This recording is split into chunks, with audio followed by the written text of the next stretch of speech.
जैसे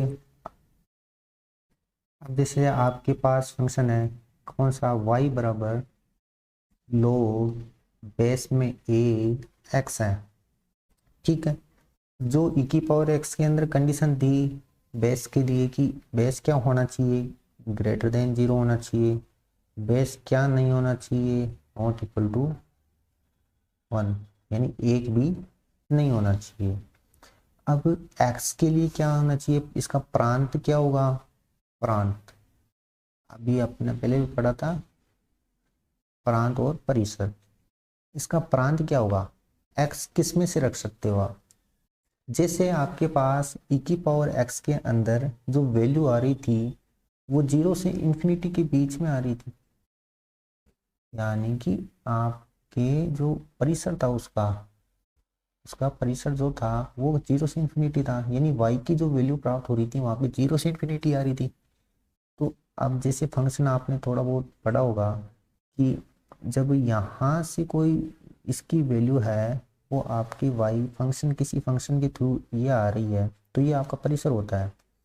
और जब इसका इन्वर्स फंक्शन निकाला जाता है तो इस परिसर का ही क्या होता है, प्रांत बन जाता है। इन्वर्स फंक्शन में परिसर का प्रांत बन जाता है। तो इसका जो ई की पावर एक्स का परिसर था वो इसकी क्या हो जाएगा, प्रांत हो जाएगा। तो उसका परिसर था 0 टू इंफिनिटी, 0 और इंफिनिटी इंक्लूड नहीं थे इसलिए ओपन इंटरवल लगा दिया। यानी इसका मतलब क्या होता है, ये एक्स पर है तो ये इंफिनिटी, इसका मतलब ये है परिसर जो उसका प्रांत था वो इसका परिसर, उसका प्रांत क्या था, आर था, तो इसका परिसर भी क्या हो गया, आर हो गया। इसको आप आर पॉजिटिव लिख सकते हो, इसको केवल आर लिख सकते हो। जैसे आर पॉजिटिव बताया गया था नंबर्स में कि सभी धनात्मक संख्याओं का मुझसे क्या होता है, आर पॉजिटिव में आता है, ठीक है। फिर आगे बढ़े इनके ग्राफ की तरफ, तो y बराबर log ax का ग्राफ, वही दो कंडीशन आएगी कि जब a क्या हो, कहाँ से 0 से 1 के बीच में हो, दूसरा जब a क्या हो ग्रेटर देन 1 हो। दोनों में ही कंडीशन जो वहाँ पर थी वही दो आलेख यहाँ पे बनेंगे, वो दो ही वहीं पर बने थे। तो पहला अपन पढ़ते हैं y बराबर log ax जब a क्या हो ग्रेटर देन 1 हो, सही है। अब x की वैल्यू रखो आप, जैसे x की वैल्यू आपने क्या रखी, 1 रखी तो 0 आ गया। x की वैल्यू आपने क्या रखी, 1 रख दी, y की वैल्यू क्या आ गई आपके पास, 0 आ गई। क्यों आई, सर आप बोलोगे कि सर आप तो x की वैल्यू उसमें तो 1 से स्टार्ट नहीं करके 0 से स्टार्ट की थी, तो आप यहाँ पे क्यों नहीं कर रहे हो, क्योंकि मैं ऐसे नहीं कर रहा हूँ क्योंकि जो एक्स लोग 0 की वैल्यू क्या होती है, बेस में कुछ भी हो, लोग 0 की वैल्यू क्या होती है, माइनस इंफिनिटी होती है, ठीक है। लोग इंफिनिटी की वैल्यू क्या होती है, इंफिनिटी होती है। लोग बेस में कुछ भी हो, 1 की वैल्यू क्या होती है, 0 होती है। और लोग बेस और आपके जो एक्स आ रहा है, जो वैल्यू आ रही है, जो आपको जिसका लोग निकालना है वो और बेस दोनों बराबर आते हैं, तो बिना सोचे समझे आप एक कर दो, इसकी वैल्यू का मान क्या होगा, एक होगा, ठीक है। एक्स कभी भी अपन जीरो नहीं लेंगे, ठीक है, एक्स की वैल्यू कभी भी जीरो नहीं आएगी। तो क्या आएगी, 1 से स्टार्ट कर रहे हैं तो 1 रखने पे क्या आया, 0 आया। जब आप 2 रखोगे तो वैल्यू कुछ ना कुछ 0 पॉइंट कुछ करके आएगी। 3 रखोगे तो आपके 1 पॉइंट कुछ आएगी।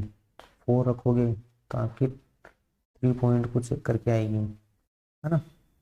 तो लॉग की वैल्यू आप जैसे जैसे निकाल,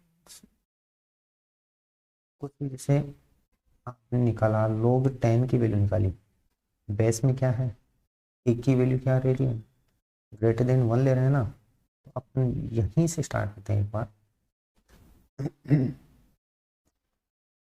लॉग बेस में 10 क्या लिया, x 10 ले लिया ना ये। अब इसको लिखने की जरूरत है क्या, नहीं। तो y बराबर log बेस में 10x। अब मैं क्या कर रहा हूँ, वैल्यू रख रहा हूँ x की वैल्यू और y प्राप्त कर रहा हूँ। log x की वैल्यू मैंने रखी 10 से स्टार्ट की, 10 से स्टार्ट की तो मान वैल्यू 1 आता है, क्योंकि जब भी x की वैल्यू 10 कर दूंगा तो जैसे बताया अभी, कौन सा वाला, ये वाला, कि क्या आएगा 1 आएगा। 11 लूँगा तो फिर इससे वैल्यू बढ़ी हुई आएगी कुछ, 12 हुआ तो इससे भी वैल्यू कुछ आएगी। अब जैसे वैल्यू कम करते जाऊंगा तो वैल्यू इसकी भी कम होती जाएगी, तो ग्राफ कैसे आएगा एक तरीके से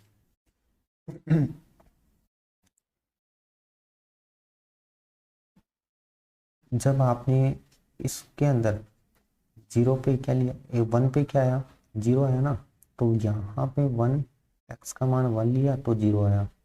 वैल्यू जैसे आप बढ़ाते जा रहे हो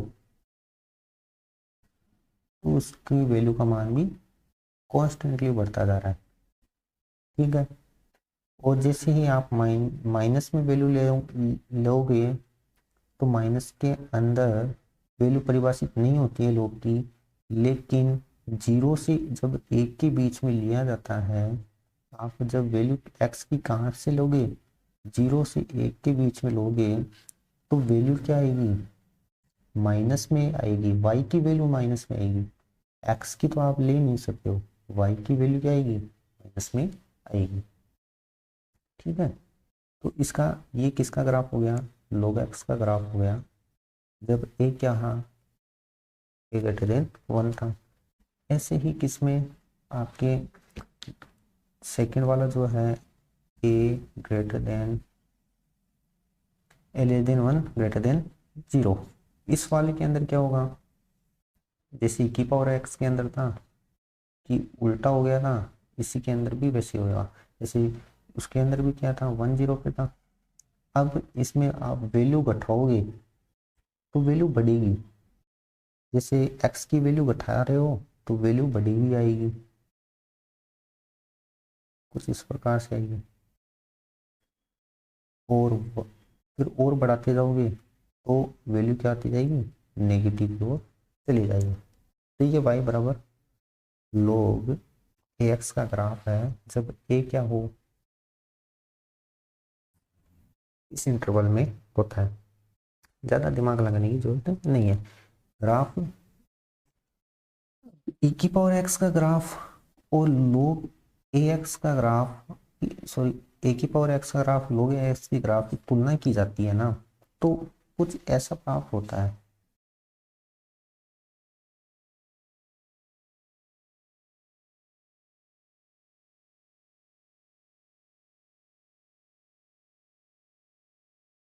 ये किसका प्राप्त हो गया, a ग्रेटर देन 1 के लिए देख रहा हूँ मैं, ये log x का ग्राफ हो गया।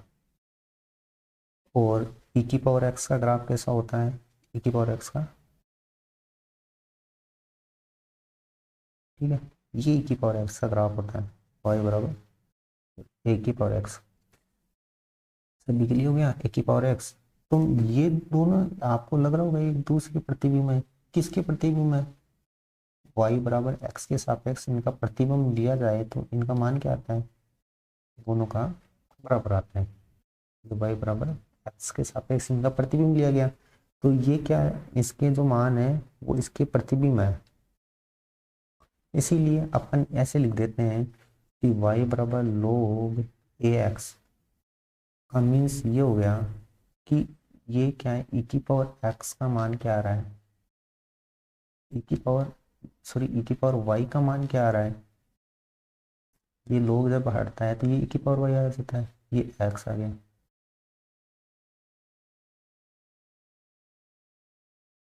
ए की पावर y का मान क्या आ गया, x आ गया। यानी कि जो बेस है जब ये चेंज होता है तो ये a लोग हट गया तो y आया, ए की पावर y, इसको मान क्या गया, x है, ठीक है।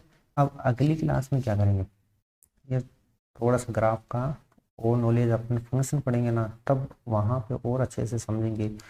अगली क्लास में अपन क्या पढ़ेंगे कि e की पावर x पढ़ लिया, लोग पढ़ लिया, अब लोग निकालना सीखेंगे, लोग टेबल से कैसे निकाला जाता है वो टेबल से लोग निकालना सीखेंगे कि एक्स की वैल्यू जब आपको 32 42 कुछ भी दे दी जाए उसकी वैल्यू कैसे फाइंड करोगे, वो अपन लोग टेबल से निकालना सीखेंगे।